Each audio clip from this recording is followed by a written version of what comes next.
welcome back to another video of CICC, aka Ashley Charlie. Today guys, I have these beautiful women with me today. Let's go down and do introductions.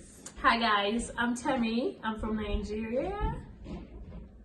Hey guys, I am Thodah and I'm from Ghana. Hi guys, I'm Evelyn and I'm from Ghana. Okay, so today guys, we're going to be doing, as you can see by the title, we're going to be doing Tipsy Q&A. So we have some drinks in our cups. Sorry, Mom. Oh, I'm good. Go on. So some of us have barefoot wine. I forgot the flavor, but yeah. And then some of us have the Holy Grail, Hennessy. Okay, so guys, we're going to just take our drink to the head, okay? Because it's small. So we're just going to take it and then we're going to get on with our advice. So, let's go. Oh, I thought we were gonna cheers. Oh, cheers. Oh, cheers. People to 1, 2, 3 life, on the game. to know COVID-19. Coronavirus! Must. I don't really like alcohol. Ooh. Sorry. Okay. But I don't really drink like that. So. See, Thodah. Alcoholic. I'm playing. She's not an alcoholic. She's just chill. She just likes drinking. Every once in a while. Yeah, everyone. Okay. Okay. Anyways, okay. So the first question is, how's life been after graduating high school? I don't think it's not really advice, but it's just more so, what do you guys feel about like the transition from high school to College. Yeah. I live with my dad. You know how it is, like growing up with like living with African parents, they kind of take charge of your life. Mm-hmm. But then leaving home, I feel like I have more control over my life.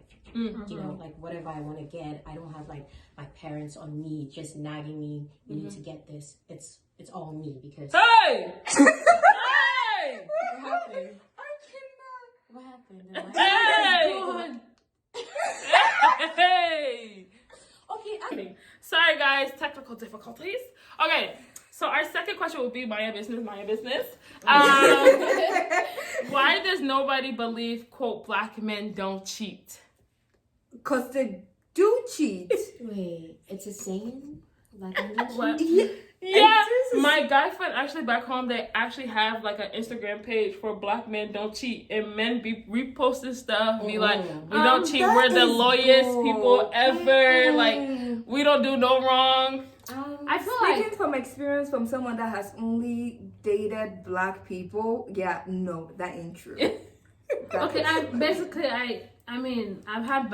I've had one bad experience with a black guy that I was in a relationship with, but I personally think that it doesn't matter black or white. If someone wants to be serious with you, they wouldn't cheat. Yeah. Like, it doesn't necessarily mean that black men don't cheat. Like, there are some that cheat, but then there are some that don't cheat. So Yeah. We're not about to generalize. We say some men. We don't say all guys. Yeah. All men. Some Hey, men come don't through cheat. with the fine print.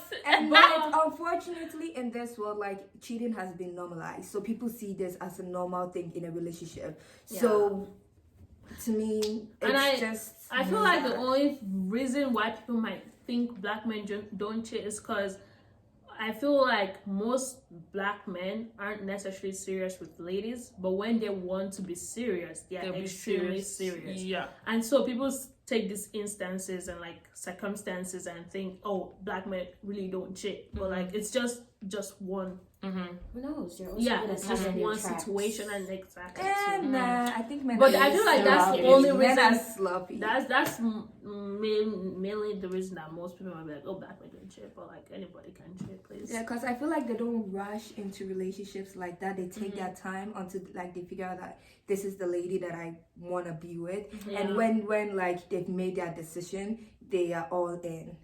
Like between the talking stage and the situationship, people like they are free to do whatever they want. But then when they are in an actual relationship, I feel like they want to stay committed. Because some relationships. Okay, next question. So the next question is then based off that, why do black women bash black men so much? I feel like black women bash. Well, some black women do that, right? Okay. And I feel like, judging from like what I've heard about like some of the black females that grew here, it seems like majority of the times the black men here like oppressed them. Mm-hmm. You feel me? Mm-hmm. If you get what I'm trying to say. When you say oppressed. When I say oppressed, it's almost like make them feel some type of way, like bully them, make them feel self-conscious. When a black female is expressing herself, oh, she's being aggressive. You know, all these type of stuff can like build up anger in some women, and like talking to some black women, that's what I've gotten from them. It's almost like all my life I've had these people saying, oh, I'm aggressive. These people calling me loud mouth. These people calling me ghetto. So it comes to a point where you're just fed up and pissed off at everybody, and you lash out on everyone, you know. And I'm not saying it's right, but then I try to understand like where they're coming from and why they act a certain way. Piggybacking off of what you said, I just feel as though the more so black women, the reason why I feel black women can bash black men is the fact that it's like every other race has their race woman back, but the black men don't have the black woman's back. If that makes sense. No, most of the time though, we're not generalizing. Yes, not generalizing. It's not everybody, but 50-50, I guess, you know? And it's just unfortunate because it's like some black men weren't raised to not stand up for someone that looks like their mother, but when they come to a different place, hence college, they act up. Point blank, period.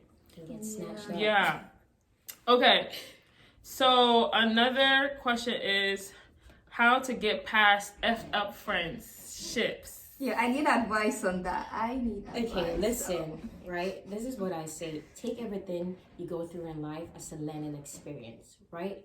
You peep away the way someone is moving, some of your friends are moving, you take notes of it, and you distance yourself. And just because you distance yourself doesn't mean you have some sort of animosity and hate towards that person, but it's for your own like mental sanity.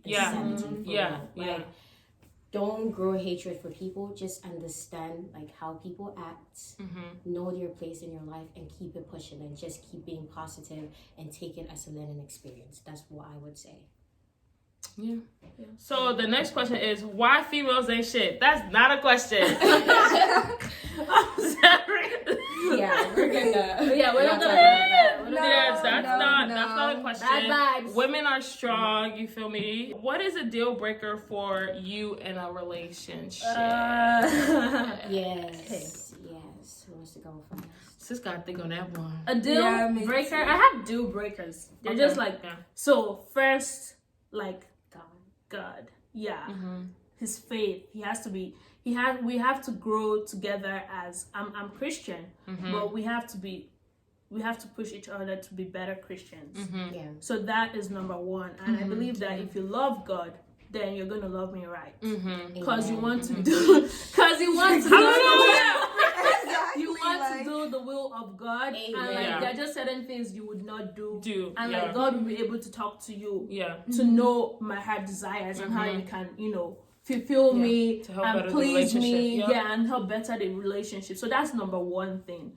Number two, you have to be very futuristic. Like I'm like that. Right now, you have to be thinking about how, like, if we meet right now and like we're already talking, like you have to start thinking about, okay, how our finances and all that stuff. What do you plan to better the finances as a partner, the two of us? Because like, yeah. And some like, of us are thinking about our kids. Yeah. 3, I'm not going to talk to you just for talking's sake. Hey! Like, we have to be talking because, we want to get married.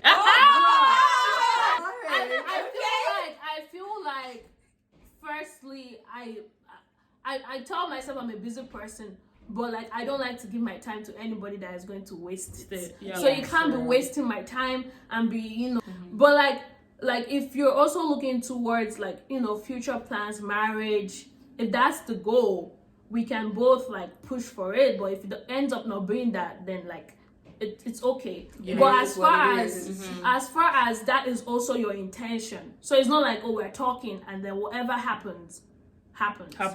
Like we're talking because we want something bigger. But if it doesn't happen that way, then that's just God's doing or something. but we just have to have both of those intentions in mind. I would add communication and comprehension. You know, Yeah. because you can be good at communicating, but if you're not good at like understanding Then where it's the true. other person is coming from, Yeah. that's gonna be a That's- problem. That's that's a very deal breaker for important. me. And she already mentioned God. Yeah. That's super important to me. And I'm here for Christian, the futuristic part. Yeah, like someone that is ambitious. And to add to that, like I hate it from like my previous relationship. I hate it when guys are like manipulative and controlling. Like they want to control every aspect of your life.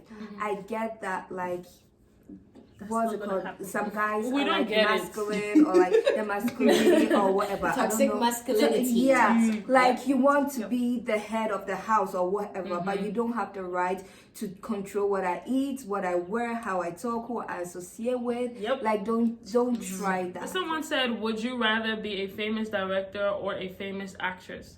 To be honest with you, Director. I always wanted to be an actress in my life, but like I feel like getting older, I don't want to be famous. I just want to be rich. I'll be honest with you. Because I feel like a lot of famous things come with a lot of... Selling Yeah. yourself. It's- I'm kidding. Don't take me Yourself, seriously. your life. Yeah. Basically, you're doing things to please your Fans. supporters and your Yeah. fans. Like it's not more like your life again; it's their life. And like you try to have Yeah. a little bit of your life, but you can't really have it because you know you got people looking and watching. But like, yeah, They're It'll be criticizing difficult. you all the time. Like it's I a would whole flip out. job. Like, What is your honestly, experience like, going to a PWI? Oh, that's like a white institute, right? Yeah, So, yeah, like, predominantly white institute. Yeah. I feel like, okay, so because this is the Midwest, right? I feel like I had to like suppress my identity a bit and tweak it a bit because I didn't want to come across as the aggressive black woman. You feel me? And it got to a point I was like, no, this is not me. Like if I have an attitude, I have an attitude. I'm human, and I wouldn't just have a random attitude. If you offend me, I have every right to be honest with you and like tell you what you did wrong to me without you feeling threatened by me. Yeah. So I feel like I had to like tone myself down a bit, but then as I like continued to school here, and I was just like, yo, like these people need to understand like where we're also coming from. We don't always have to be cautious of like whatever we're doing to please other people. They also need to understand us. So I said, F this, I'm just gonna be me. Yeah. And that's all you can be at the end of the day, That's to be honest. What though. she said is really, really true. Like honestly, like it's different. Honest, like when the way I act when I'm with like my black people, my Africans is way different from when I'm with like white folks. Cause like you don't want to come off as being aggressive or being like Too loud. too and the loud. Stereotypes. And like there's sometimes like things really bother me, like and I can't just like voice myself out because I'm just like, okay, what if these people think it's, and I feel like that's why we all think that a lot of them are fake. Cause I'm sorry, just to be plain out. No, we're being not all. transparent. Please don't take me wrong. Okay, How? so how? Okay, let's how? I mean, they might not be doing it like purposely, or yeah, like, yeah. Cause like they feel like, oh, if they have a certain issue with you, they should just work it within themselves. Passive aggressive. And like, yeah, not necessarily big brought thing. out their emotions to you. And I feel like that's how they also wanted like we black people to be like. But So that's not us. but that's not us. Like We're really. Yeah. So like Yeah. I'm just let things go. Yeah. I'm just Yeah. But then to add on to that, like being too expressive too can be a problem because they might actually find like you're trying to threaten them. Do you know how many times I've tried to just have a basic conversation with someone and it just seemed they go on to say that, oh, she was threatening me. Oh, like yeah. it was a That threat. it really Is this did a happen. threat? It did happen. It did happen. That's true. Oops. It did happen. It did happen, like, and that was like, and it was, yeah. So like situations like that just has really made like us to learn how to like, or to adapt to like not just voicing out our opinions, and it's really, really sad. And let's clarify when we say Midwest, because a lot of people have like a broad spectrum of Midwest. We're in specific South Dakota. So how do we get University of here? South Dakota. We're not gonna talk about that. Specific. We're not gonna talk about that. In familiar. Honestly, there are really some great ones. I'm not They even are. going to lie. And I believe that even the ones that don't require you to be so expressive about your emotions, there are some good parts, like some good qualities in them that are really nice. So they're not entirely like bad people for complaining about how people express their emotions. I just feel like that's how the way they grew up. So like there are nice people here. They're really nice people. Like they're understanding. You know, try to make sure they don't make things a big deal and all that stuff. So like for the most part, it's been good. And It's just no one should take this like offensive. It's just us being honest about our experience. Your experience might be different. Yeah, True. that's very true. That's very true. Yeah, just keep that in mind. Okay, so what everybody wants to know in South Dakota, mind your business. I see your eyeball. I didn't see it. What is the dating scene like in the University of South Dakota? I'm done trying. Exactly, like that's it. Same. And the number of black guys here is like very little compared to like the white guys. Yeah, like from other like races and stuff. Like me, I'm into black guys. So, and it just seems like they date, like they be dating your friends and stuff. So the number of guys that I feel like I can date are very minimal. And honestly, most of the guys here ain't shit. So but so it's no most. I'm not like no most. Some of them that I have encountered. No, most. In at the University of South Dakota, men, they normally say, the black men here will normally be like, oh, power to the people. I love my black melanin women. They're so gorgeous. See us, and they be like, They're intimidated by us. They're intimidated by our voice, our power. Because honestly, black women, we are powerful. Like we are strong. As you can see here, guys, Evelyn felt it. Like real felt it, okay?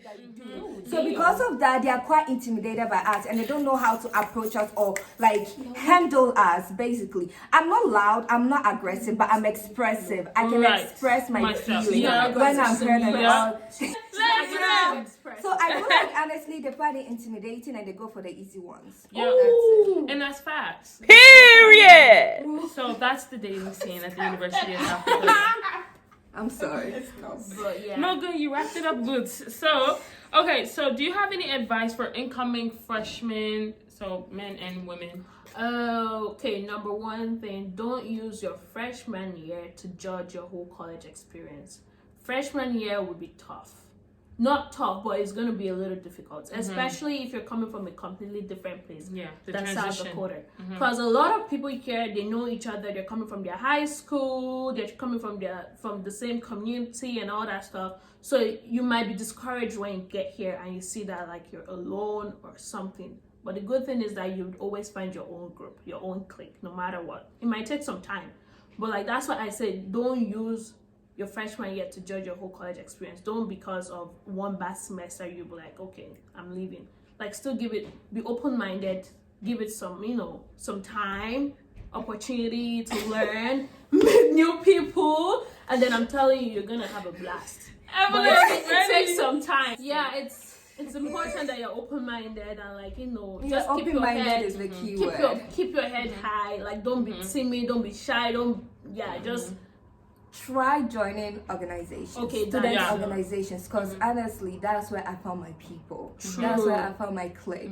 So that is a good way to make friends. And if you live in the dorms, like your floor, you can associate with people. I mean, the RAs, I'm an RA, so I know this. We create programs in hopes to like have the students associate and like befriend each other. So that's a way to make friends. So go to the programs. Like, it really does help. help. But my key thing that I want to say right now is go to student organizations, because not only is it even gonna help your resume or whatever, like your future plans, but it's really gonna help you build relationships. Don't just join one, join as much as you can with the time, like time management, like everything is don't just go join so many. Get good GP and all that Don't stuff. join so many hoping like and then like you're struggling academically. No, just join as much as you can do physically, and that is a great way to build connections and make friendships and stuff. I would say when you're coming to college, just know that the mindset you had in high school is gonna be different when you come to college, right? You're gonna have new interests.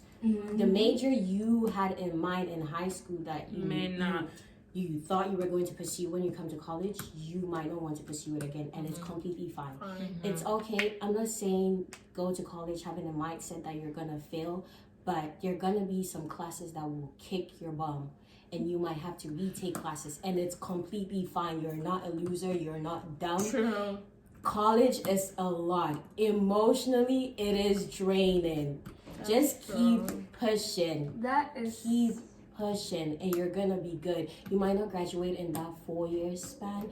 It is fine. It is It's true. fine. That's true. Stay in your own lane. As they already said, join organizations, be open-minded, learn a lot of stuff in college, because you're not just coming to college to just Do book get a work, degree, like for real. you learn a lot of life a lessons. lot Do that of life online. lessons. You get a degree online. Yeah, exactly. To You be honest. literally can. So now You that you're can. on campus, you need to learn other things, skills, new skills from people, from your community. Like, get involved.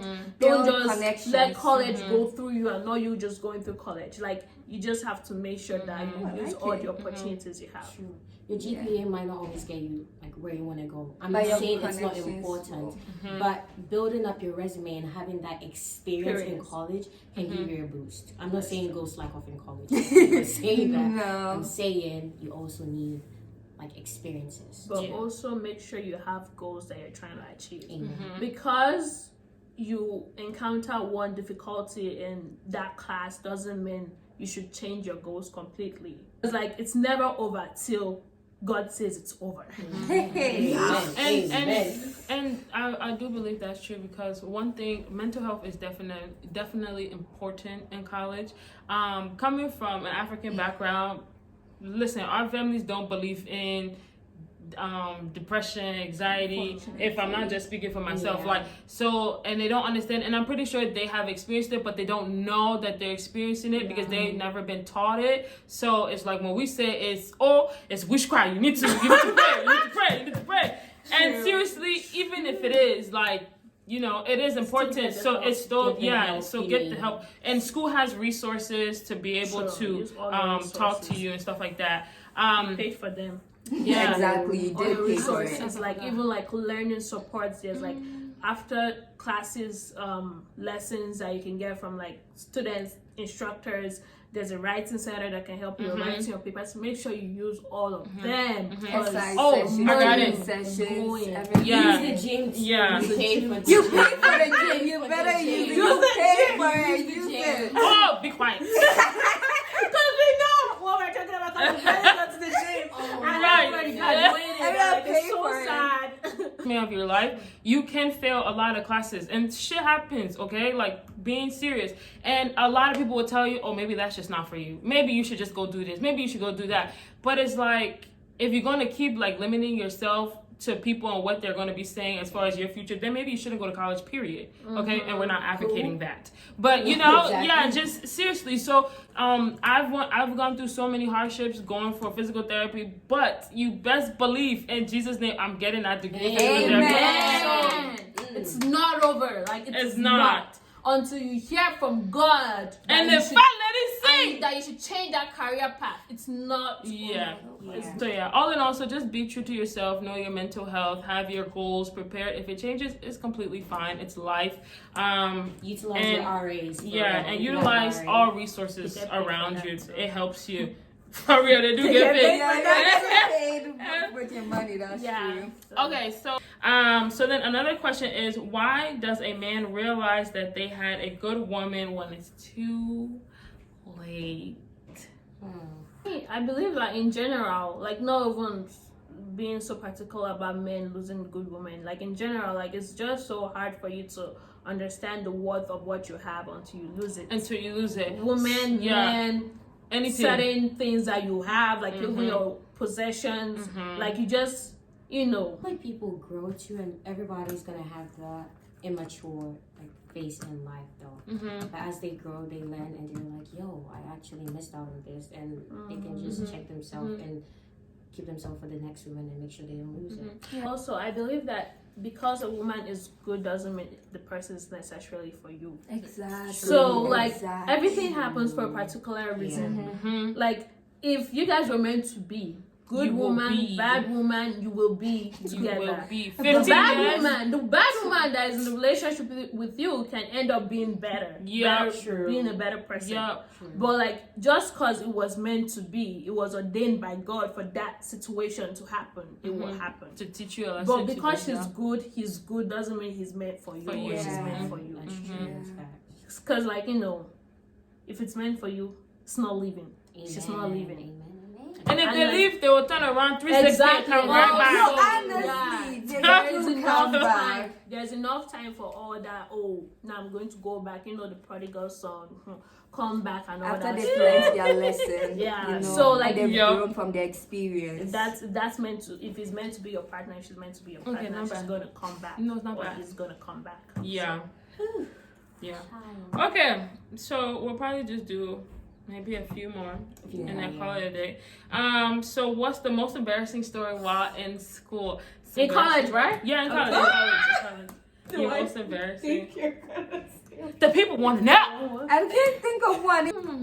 You tell me definitely. I do. I have one. That was the turning story of my life. He said, no. Because like when I came freshman year, I wanted to party a lot. Like that's all I wanted to do. I'll go out on Friday, Saturday. For real? Yes, every week. It's because of it. I went to like a frat party. And I went to all the frat parties. Like there was nothing that I did not want to do. Like, and I drank so much. And the thing is that I would always go with people that are not over my friends. So like I should have gotten that hint that okay, this is not meant to be for me, or this is not my place, because my friends were not there. Yeah. But this one time I got so wasted. Oh my god. I threw up, I messed up myself. It was, and then like the cops got involved. Meanwhile I was like 17. So Just a minor. But like, you know, as God we have it, man. I didn't get minor that night. For some reason, they were like, oh, because I'm international or something, so you're not going to give me a minor. So that was good. See, I was drunk one day. I think this was for D-Days, and I was drinking, and then I forgot what was going on. I was dancing. So, sis, I didn't use no ball hole, but you used got to be. So when I used got to be, I used got to be the whole, and I only did like maybe one layer. The whole thing just slid, and then my friends was like, pull it up, and I'm like, no, I don't want it to be on my forehead, not knowing the thing was all the way back here. I said, wow. And I don't think I went to go talk to anybody, but I think I was like around the person that I liked at the time, so they see, that's probably why they didn't talk to me.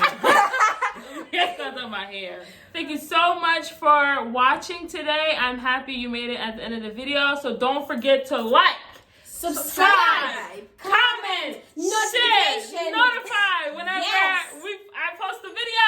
Like, comment, and subscribe. We end it with a whoa. 2, 3. Wow!